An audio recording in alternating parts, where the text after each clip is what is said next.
Aadhaar update చేసుకోవాలి. June 14 వరకే తుది గడువు. డేట్ అయిపోయిందా ఇక అంతే. అప్డేట్ చేసుకోకపోతే ఆధార్ ఎక్స్పైర్ అయినట్లే. ఆపై ఆధార్ చెల్లదు.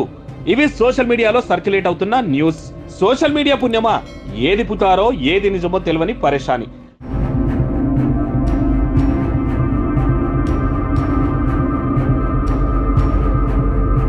చివరికి ఆధార్ అథారిటీ క్లారిటీ ఇవ్వాల్సి వచ్చింది దీనిపైన. ఏమైనా అప్డేషన్స్ ఉంటే ఫ్రీగా జూన్ 14 వరకు చేసుకోవచ్చని తెలిపింది. ఆధార్ అప్డేట్ చేసుకున్నప్పటికీ కార్డులు చెల్లుతాయని చెప్పాల్సి వచ్చింది ఆ సంస్థకు. సోషల్ మీడియాలో వచ్చే వదంతులు నమ్మి పరేషాన్ కావద్దని సూచిస్తోంది. సో అనవసరంగా టెన్షన్ పడకుండా ఏమైనా కరెక్షన్స్ ఉంటే చేసుకోండి, ఎప్పుడైనా తప్పదు. అంతే తప్ప జూన్ 14 లోపే చేసుకోకపోయినా పెద్దగా నష్టమేమీ లేదు.